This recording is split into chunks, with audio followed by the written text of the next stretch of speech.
Student आपको प्रमोद दुबे का नमस्कार। अब हम किसी भी सेल के विद्युत वाहक बल या इलेक्ट्रोमोटिव फोर्स के बारे में बात करने जा रहे हैं। जैसे सेल है तो सेल के ये दोनों क्या हैं, इलेक्ट्रोड हैं। ये पॉजिटिव इलेक्ट्रोड है, यह निगेटिव इलेक्ट्रोड है। इससे ये एक्सटर्नल सर्किट सपोज करो जुड़ा हुआ है। अब करंट की डायरेक्शन जो है पॉजिटिव इलेक्ट्रोड से निगेटिव इलेक्ट्रोड की ओर होती है। अब बच्चों इसके बीच में इलेक्ट्रोलाइट भी है, वैद्युत अपघट्य भी होता है। तो यहाँ पर टू रेजिस्टेंस काम करता है। एक सेल के बाहर जो ये पूरा रेजिस्टेंस जुड़ा है, कंडक्टर वायर जुड़ा है, इसका टोटल रेजिस्टेंस R ये बाह्य प्रतिरोध या एक्सटर्नल रेजिस्टेंस कहलाता है। लेकिन करंट निगेटिव से पॉजिटिव की ओर फ्लो करने के लिए यह बीच में जो इलेक्ट्रोलाइट भरा हुआ है सेल का, उसमें भी करंट फ्लो करती है। तो इलेक्ट्रोलाइट के जो पॉजिटिव आयन हैं वो करंट के फ्लोइंग में रेजिस्टेंस लगाते हैं। तो सेल के अंदर जो रेजिस्टेंस लगता है उसको हम इंटरनल रेजिस्टेंस कहते हैं और इसको किससे रिप्रेजेंट करते हैं, स्मॉल r से रिप्रेजेंट करते हैं। तो इस प्रकार आपने क्या देखा कि किसी भी सेल से हम जब चार्ज फ्लो करते हैं तो यहाँ टू टाइप वर्क करना पड़ता है। एक वर्क एक्सटर्नल सर्किट में करना पड़ता है जो एक्सटर्नल रेजिस्टेंस के अगेंस्ट होता है। दूसरा वर्क जो है वो सेल के अंदर इंटरनल वर्क होता है, वो इंटरनल रेजिस्टेंस में होता है।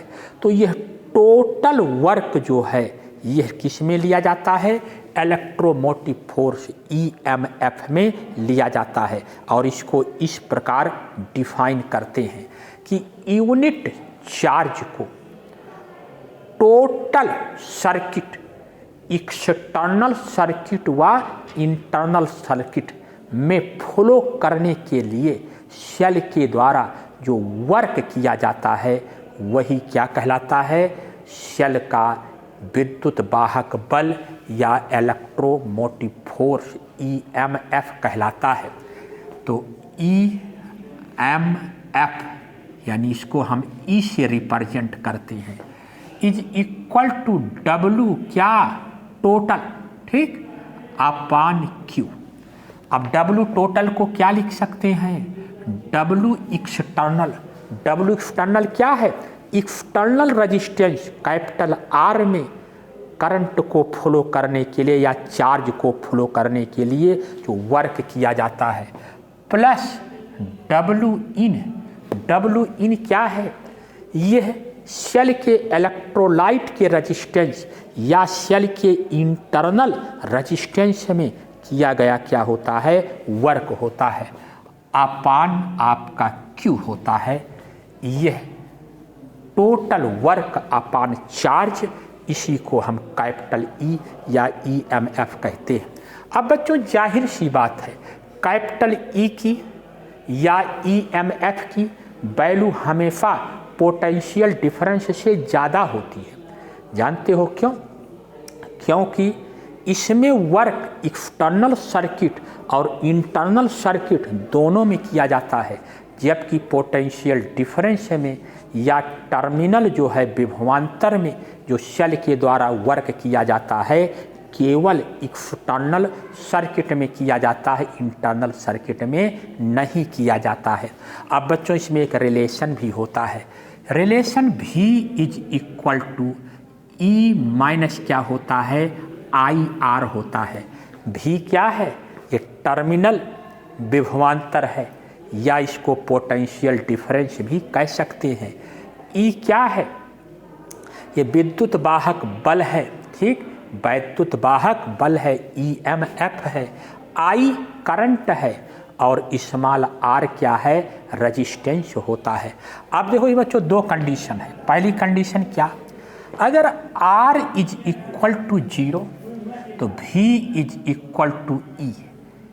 ये संभव नहीं है क्योंकि शेल का स्मॉल r 0 नहीं हो सकता, बहुत कम हो सकता है।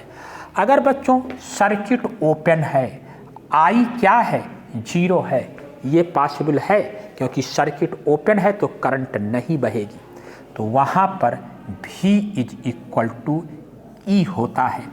अब बच्चों हम करंट में और EMF में हम थोड़ा रिलेशनशिप का एक छोटा सा फार्मूला हम आपको बता देते हैं। ये फार्मूला आपका होता है I is equal to E upon capital R plus small r। E क्या है? EMF है। कैपिटल R क्या है? ये एक्सटर्नल रेजिस्टेंस यानी बाह्य प्रतिरोध है। और स्मॉल r क्या है? इंटरनल रेजिस्टेंस या आंतरिक प्रतिरोध है। इस प्रकार आपने वैद्युत वाहक बल, विभवांतर, इसमें संबंध, धारा आदि में संबंध जाना। बाकी का हम आपको कल बताएंगे। धन्यवाद।